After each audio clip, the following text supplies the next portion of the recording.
తత్వం అర్థం అవ్వడం వేరు, అంటే చెప్పిన వెంటనే ఎవరికైనా అర్థమవుతుంది ఒక లెసన్ లాగా. బట్ ఓకే, నేను కొంచెం కొంచెం ట్రై చేస్తున్నా అని మీరంతటా మీరు ఫీల్ అయింది ఎప్పుడు? అంటే మా గురువుగారే చెప్పారండి, మీరు ప్రాక్టికల్గా ఉంటున్నారు, చాలా మీరు తత్వంలోనే ఉన్నారని. నాకు ఇది అర్థమైంది ఎప్పుడంటే అండి, మా ఫాదర్ ఎక్స్పైర్ అయినప్పుడు నాకు అది చాలా క్లారిటీగా అర్థమైంది. చిన్నప్పటి నుంచి పెంచారు, ఆ ఎమోషన్ ఎలాగా ఉంటుంది కదా. ఆయనకి బ్రెయిన్ హెమరేజ్ వచ్చి బ్రెయిన్లో బ్లీడ్ అయింది.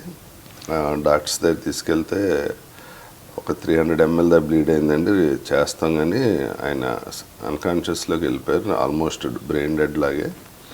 మనం వెంటిలేషన్ మీద ఎన్ని రోజులు పెడితే అన్ని రోజులు ఉంటారు, వెంటిలేషన్ చేస్తే నో మోర్ అని చెప్పారు. ఆలోచించి ఆయన బాధ పెట్టేందుకు ఆయనకి ఏమైనా తెలుస్తుందా, సఫర్ అవుతారా లోపల అంటే అసలు ఇంకేం తెలియదని బ్లాక్అవుట్ ఆయనకు కూడా. సరే అని మా మదర్కి కూడా తెలీదు, అందరినీ హాస్పిటల్ నుంచి వెళ్ళిపోమన్నాం. శ్మశానం ఫోన్ చేస్తే ఇవాళ ఖాళీ లేదన్నారు, అపాయింట్మెంట్ లేదన్నారు. సరే మార్నింగ్ ఒక 8కి అపాయింట్మెంట్ ఉంది తీసుకోమని, బాడీ ఇంటికి తీసుకురావడం ఎందుకని హాస్పిటల్లో నుంచి అందరినీ ఇంటికి వెళ్ళిపోవడం బాగానే ఉందని చెప్పి మార్నింగ్ ఆ వెంటిలేషన్ తీశారు. ఎక్కడ ఏ ఎమోషన్ లేదు, అంటే ఆయన కర్మ అక్కడితో ఆగిపోయింది.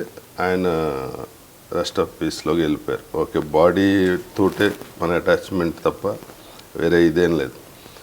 సో మనం చేయాల్సిన పనులను పర్ఫెక్ట్గా చేయాలి అని చెప్పి 8 తీసుకొచ్చి అన్ని, నాకేమో షూటింగ్ ఉన్నది. సో అన్ని కార్యక్రమాలు చేసి నేను షూటింగ్ వెళ్ళాను ఆ రోజే. అంటే అదేం గొప్పని కాదు, అంటే ఆ డిటాచ్మెంటు, అది ప్రాక్టికల్గా ఆలోచించడం. మా మదర్ ఏడ్చినప్పుడు చెప్పాం మా మదర్కి, చిన్నప్పటి నుంచి నువ్వు రమణ మహర్షి గురించి చెప్తేనే అన్నాను, నువ్వు ఎందుకు ఏడుస్తున్నావు అసలు, ఇంతకాలం నువ్వు చెప్పింది అబద్ధం అనుకుంటావు నువ్వు కనుక ఏడిస్తే అని చెప్పగానే మా మదర్ కూడా అక్కడి నుంచి ఆడటం మానేసి. ఒక ప్రాక్టికల్ ఒక చిన్న ప్రాబ్లం కూడా ఎదురవుతుంది కదా సరే, అంటే ఇప్పుడు సాధనలో ఉన్నాం, మనం ఎంత డిటాచ్డ్గా కర్మ చేయాలనుకున్నా తత్వం బోధపడ్డ తర్వాత, అంటే ఇదంతా ఒక మాయా, ఇది శాశ్వతంగా తెలిసి ఒక్కొక్కసారి పూర్తి వైరాగ్య స్థితిలోకి వెళ్ళిపోతాం.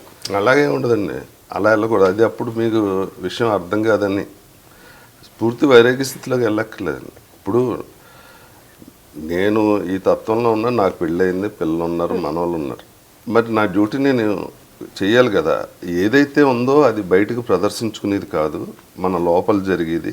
ఆ విషయం ఎవరికీ తెలియాల్సిన అవసరం కూడా లేదు. దీనికోసం మనం హిమాలయాస్కి వెళ్ళక్కర్లేదు, లేకపోతే ఏదో మెడిటేషన్ సెంటర్కి వెళ్ళిపోయి అక్కడే ఉండిపోక్కర్లేదు. మన నిత్యం మన సంసార జీవితం, మన పనులు, మన డ్యూటీ డిటాచ్డ్గా చేయగలిగి, ఈ డిటాచ్డ్గా ఉన్నాడన్నది కూడా తెలియకుండా చేయొచ్చు. మన ఆనందం మనకి ఎప్పుడు మన సహజ స్థితి కాబట్టి మనలోనే ఉంటుంది. అది అవతలలో ప్రదర్శించుకోవాల్సిన అవసరం కూడా అస్సలు లేదండి. మనం ఎలా ఉన్నాం అన్నది ప్రతి ఇష్యూలోనే తెలుస్తుంటుంది. మనకు జరిగే ప్రతి చిన్న చిన్న సంఘటనలో కూడా మనకు అర్థమవుతుంది. మనం ప్రాక్టీస్ లేదు, బయటకు వచ్చాం, రమణతత్వం నుంచి బయటకు వచ్చాం అన్న విషయం మన ఎవ్రీ మూమెంట్, చిన్న మూమెంట్లో కూడా మనకు ఇమ్మీడియట్గా దాన్ని మన స్కాన్ చేసుకుంటూ ఉండాలి ఎప్పటికప్పుడు, మనం ఉన్నామా లేదా అన్నది. ఎందుకంటే అండి, ఈ రమణతత్వం అన్నది మనం మెలకుగా ఉన్న 16 గంటల్లో ఒక్క సెకండ్ మనం అప్రమత్తగా లేకపోయినా మళ్ళీ మన నార్మల్ లైఫ్లోకి వచ్చేస్తాం. ఇప్పుడు నేను 16 గంటలు ఉండండి, మెలకుగా ఉన్న సేపట్లో ఇమ్మీడియట్గా గుర్తొచ్చినప్పుడల్లా వెనక్కి వస్తూ ఉంటుంది. ఓకే, దీనికి ఆయన ఒకటి, ఇప్పుడు బాడీ ఉందండి, మన బాడీలో షుగర్ ఉంది, బీపీ ఉంది, క్యాన్సర్ ఉందని చెప్తారు. ఇదేం మనకు సంబంధం లేదు ఈ బాడీతో. లోపల దాని మెకానిజం అది మన తిండిని బట్టో, మన పూర్వీకుల జీన్స్ని బట్టో జబ్బులు వచ్చి అది దాని పని అది చేసుకుంటాం. ఓకే, ఇప్పుడు మనకు ఆలోచన, మనస్సు ఆలోచన ఏదైనా ఒకటి కదా. ఆలోచన అనేది మనల్ని లెగసీ లెగ్గానే ఏం చెప్తుందంటే, నేను రాజారవీంద్ర అని చెప్పింది కదా, ఈ బాడీ కూడా నేనే అని చెప్పింది కదా. అది మనం ఒక్క నిమిషం కూడా ఆలోచించాం. బాడీ తన పని, ఇప్పుడు కారు ఉందండి, కారు పెట్రోలు, దానికి మొత్తం వీల్ అలైన్మెంట్, ఇంజిన్ అన్నీ బాగుంటే డ్రైవర్ వచ్చి కూర్చొని స్టార్ట్ చేసి వెళ్తే రన్ అవుద్ది. అలాగే మనలో ఒక శక్తి ఉంది, అది కొంతమంది ఆత్మ అంటారు, రమణ మహర్షి గారు అసలు నేను అంటారు. అది మీలో ఉంది, నాలో ఉంది, ప్రపంచం అంతా ఉన్నది ఒకటే, అదే పర్మనెంట్. అది నువ్వు పుట్టక ముందు ఉంది, తర్వాత ఉంది అంటారు. ఇది కన్ఫ్యూజన్ వస్తుంది. సో మనం కారు ఎక్కాక మనం ఏం చేస్తాం, మన ఏ డెస్టినేషన్కి వెళ్ళాలో డ్రైవ్ చేసుకుని లెఫ్ట్ రైట్ అనుకుంటూ వెళ్తాం. అంతేగాని కారు నాది అని చెప్పి పార్కింగ్లో పెట్టకుండా ఇంట్లో పెట్టుకోవడం, దాని మీద కాలేసి పడుకోవడం ఏం చేయం. అలాగే మీరు ఆలోచిస్తే ఈ బాడీలో డ్రైవర్ స్థానంలో ఒకటి ఉండి మనల్ని నడిపిస్తూ ఉంటుంది. అది క్లారిటీ ఉంటుంది. ఏదైతే మన ఆలోచన మనం నడిపిస్తుందో దానికి బాడీ లేదు, అది ఒక ఆలోచన మాత్రమే కదా. ఇప్పుడు ఆలోచన లేకపోయినా అది ఉంది, అది దాని గురించి తర్వాత చెప్తా. సో ఇది డ్రైవ్ చేసినప్పుడు మీరు ఈ బాడీ నాది అనుకోవటం వల్ల ఇవన్నీ ప్రాబ్లమ్స్. ఏ జబ్బు వచ్చినా నాకు వచ్చింది, నాకు రాలే, ఆ బాడీకి వచ్చింది. మీరు క్లారిటీగా కళ్ళు మూసుకుంటే ఆలోచిస్తే మన బాడీ వేరు, మన ఆలోచన వేరు అన్నది క్లారిటీగా ఉంటుంది.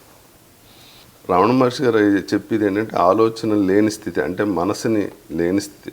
మెలకుగా ఉన్నప్పుడే మనసు వస్తుంది తప్ప నిద్రలో లేదు. కాబట్టి అది శాశ్వతం కాదు. కాబట్టి ఆ మనసు వచ్చేళ్ళేది. కాబట్టి అది ఎందుకు వస్తుంది, ఎక్కడి నుంచి స్టార్ట్ అయ్యి బయటకు వస్తుంది అంటే ఆలోచన.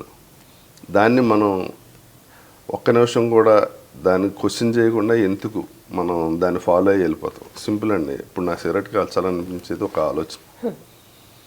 అనిపించగానే నేను అగ్గిపెట్టి కోసం సిగరెట్ కోసం వెళ్ళటం కొనుక్కోవడం చేసేదాకా మనకి ఆ ఆలోచన నుంచి బయటికి రాం.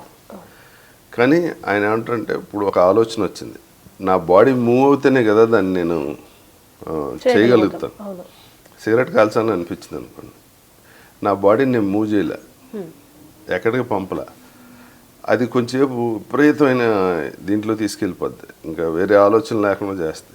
తర్వాత ఏమవుతుందంటే అండి, రెండు ఆలోచనలు ఒకేసారి రావు, ఒకదాని తర్వాత ఒకటి వస్తుంది. ఇది ఎప్పుడైనా మనసు ఒక నిమిషం 2 నిమిషాల కన్నా ఎక్కువ ఒక ఆలోచన మీద ఉండదు, అది ఇమీడియట్గా ట్రాన్స్ఫర్ వేరే దానికి వెళ్ళిపోద్ది. అలా షిఫ్ట్ అయ్యి వస్తూ ఉంటుంది. ఎందుకంటే ఇది స్ట్రాంగ్గా ఉంటుంది. మనకి ఏ ఆలోచన స్ట్రాంగ్గా ఉంటే అది చేయమని మనసుకు బాడీని మూవ్ చేసేస్తుంది.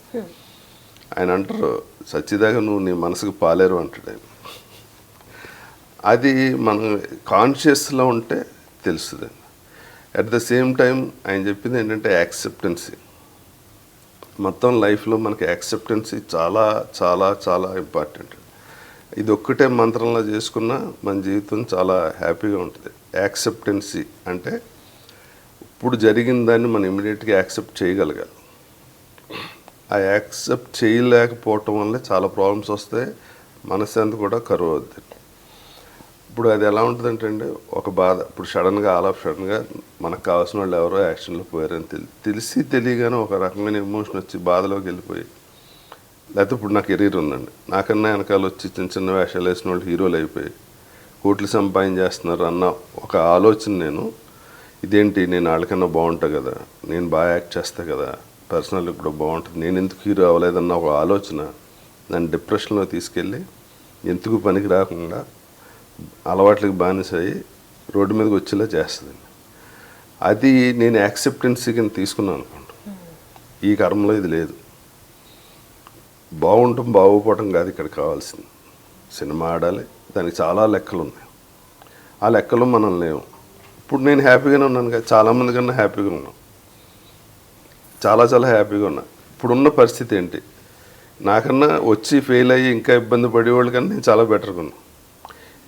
నేను ఇక్కడ జరిగిన దాంట్లో నాకు ఏ సంబంధం లేదు, ఇది కర్మకు సంబంధించిందే. కాబట్టి నీ పని నువ్వు చేసుకుని నువ్వు హ్యాపీగా ఉండి, ఆడి హీరో అవుతాడు, సూపర్ స్టార్ అవుతాడు, 100 కోట్లు సంపాదించుకుంటాడు, ఆడితో కంపారిజన్ ఎందుకు? అది యాక్సెప్టెన్సీ లేకపోతే ప్రాబ్లం అలా వస్తుందండి. దాన్ని మనం యాక్సెప్ట్ చేయగలిగితే మాత్రం ప్రతిదీ, ఇది ఒక్కటనే కాదు, సడన్గా వచ్చి నీకు క్యాన్సర్ వచ్చిందని చెప్పారని, నాకు క్యాన్సర్ రావటం అంటే మందులు ఇవన్నీ, ఇంకా క్యాన్సర్ వస్తే కొన్ని రోజులు చచ్చిపోతాం. ఈ ఆలోచన వల్ల ఇప్పటి నుంచి మనది ఎనర్జీ లో అయిపోయి డిప్రెషన్లోకి వెళ్ళిపోయి క్యాన్సర్ వచ్చింది. నాకు సంబంధం లేదు, అది నాకు కావాలని నేను చేసింది కాదు, జీన్స్లో వచ్చింది, అలా వచ్చింది కదా, యాక్సెప్ట్ చేసే. దానికి మందులు వాడాలా, ట్రీట్మెంట్ చేసుకోవాలా, అయినా అది ముదిరిపోయింది, 4th స్టేజ్ పోతాం. ఎందుకంటే ఇక్కడికి వచ్చిన పని అయిపోయింది, మనం వెళ్ళిపోతాం. అలా ఎప్పటికప్పుడు యాక్సెప్టెన్సీని తీసుకుంటూ ఉంటాయండి, లైఫ్ చాలా చాలా బాగుంటుంది. At the same time accept చేస్తూనే ప్రయత్నం కూడా చేయాలి. ఇప్పుడు మీరు హీరో కాలేకపోయినా అని అక్కడ కాగొద్దు, మీ ప్రయత్నం మీరు చేస్తూనే రిజల్ట్ వదిలేసుకోవాలి. నాకు ఏదో వేషం వచ్చింది, అది క్యారెక్టర్ ఏంటో ఆలోచించి చేసి దాని రిజల్ట్ గురించి ఆలోచించకూడదు. ఇప్పుడు లివ్ ఇన్ ప్రెజెన్స్ కూడా చెప్పారు, దీనికి చాలా చాలా ఉంటాయండి. ఒక్కొక్కరికి ఒక పద్ధతి నచ్చుద్ది.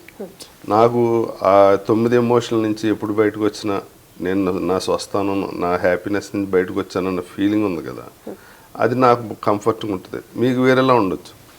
ప్రతిదీ యాక్సెప్టెన్స్ తీసుకుని హ్యాపీగా మన లైఫ్లో ఏం జరిగినా మనం తెచ్చింది ఏం లేదు, ఇక్కడ పట్టుకెళ్ళేది ఏం లేదు, ఏది జరిగినా మనకి హ్యాపీ అనుకుని యాక్సెప్టెన్స్ చేసి సింపుల్గా, అంటే ఎవరికి ఏ పద్ధతి నచ్చితే ఆ పద్ధతిలో సింపుల్గా వెళ్ళిపోతే ఇది చాలా సింపుల్ అండి. ఆయనే చెప్పారు రావణ మహర్షి, సులభం అతి సులభం ఈ మార్గం నిన్ను నువ్వు తెలుసుకోవటం అని చెప్పారు. కానీ ఇది మీరు చెప్పినంత ఆచరణలో ఈజీ కదా సార్? అంటే చెప్పాను కదండి, మనం మెలకుగా ఉన్నంతసేపు ఎవ్రీ సెకండ్ మనం దాన్ని రెగ్యులర్గా ఆలోచిస్తూనే ఉండాలి. మెడిటేషన్ అంటూ ఏం లేదండి. నేను రాజారావేంద్ర అనుకుని కళ్ళు మూసుకుని ఎంతసేపు కూర్చున్నా టైం వేస్ట్ అంతే. దాని బదులు ఏదో పబ్కి వెళ్ళినా ఇంకా హ్యాపీగా ఉంటుంది. రాజారావేంద్ర అన్న ఒక థాట్ మీద కనుక మీరు ఏది చేసినా అది నిజం కాదు. ఎందుకంటే రాజారావేంద్రే నిజం కాదు. నిద్రలో లేను, మెలకులో ఉన్నా, మళ్ళీ నిద్రలోకి వెళ్తే లేను. అంటే ఈ ఎగ్జిస్టెన్స్ అన్నది శాశ్వతం కాదు, ఒకరోజు పోవటం కూడా జరుగుతుంది. కాబట్టి సో శాశ్వతం కాని దాని మీద కూర్చుని మీరు ఏం చేసినా మీరు అనుకున్న దాన్ని ఎప్పటికీ రీచ్ అవ్వలేరు. అంటే రాంగ్ రూట్. హైదరాబాద్ వెళ్దామని చెన్నై ఎక్స్ప్రెస్ ఎక్కినట్టు ఉంటుంది జీవితాంతం. మీరు ఎన్ని గంటలు మెడిటేషన్ చేసినా అదే, ఫలితం అంటూ ఏముండదు. నేను రాజారావేంద్ర, నాకు మనశ్శాంతి కావాలి, నాకు లేకపోతే మంత్రం, ఈ మంత్రం ఇవన్నీ ఈ ఒరిజినల్ దీన్ని తెలుసుకోవడానికి ఒక్కొక్క స్టేజ్ అంటే LKG, UKG, first class, 10th class, అది మనకి తెలిసి కొలిది దాన్ని డెవలప్ చేసుకుంటా మార్చుకుంటూ వెళ్ళాలి తప్ప, మా అమ్మమ్మ చెప్పింది కాబట్టి నేను విష్ణు సహస్రనామం పొద్దున్నే చదివేస్తే నా పని అయిపోయింది అని పొద్దున్నే స్నానం చేసి విష్ణు సహస్రనామం చదవటం తప్పని అట్లా. అది మనకి 1వ తరగతిలో లెసన్ లాగా. దానివల్ల ఎనర్జీ వస్తుందని నమ్మేవాళ్ళు ఉంటారు. ఏదైనా అనుకోవటం అండి, వస్తుంది అనుకుంటే వస్తుంది. ఇప్పుడు మనకి వచ్చే జబ్బులన్నీ అనుకోవటం వల్లే, అక్కడ జరిగేది వేరు, దాన్ని మనం వేరేలా ఊహించుకోవటం వల్ల వచ్చేది. ఇప్పుడు పూజ చేసాం, మంత్రం చేసాం, దాని తర్వాత స్టేజ్కి వెళ్ళాలి. ఇప్పుడు కాన్సన్ట్రేషను వన్ థాట్ ఇదే అండి. మెడిటేషన్ కూడా ఒకే థాట్ మీద మనసు ఉండేలా చేసుకోవడం కోసం చేసేది. ఆ థాట్ లేని పొజిషన్కి వెళ్ళటం అన్నది రమణతత్వం. ఈ మెడిటేషన్ ఇవన్నీ ఒక స్టేజ్కి వెళ్ళి ఆగిపోద్దండి. అంటే సింగిల్ థాట్ మీద వచ్చేస్తుంది.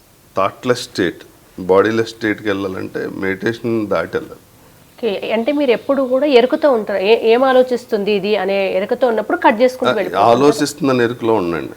ఇప్పుడు ఆలోచన లేకుండా కర్మ సిద్ధాంతం కర్మ చేయాలన్నప్పుడు దానికి వచ్చే ఆలోచనలు దానికి వస్తాయి. ఈ ఆలోచనతో నేను అటాచ్ అయి ఉన్నానా లేదా కాన్షియస్గానే ఉంటా.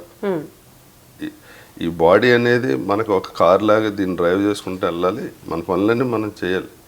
అది అవతలోడు ఈడేంటి అన్నది కూడా ఎక్కడ మనకు తెలియదండి. ఇప్పుడు ఈ రమణతత్వం అంటే అవగాహన ఉండి అది దాంట్లో ఉండాలని బాగా చేసిన వాళ్ళకే ఇలా మాట్లాడినప్పుడు అర్థం అవుతుంది.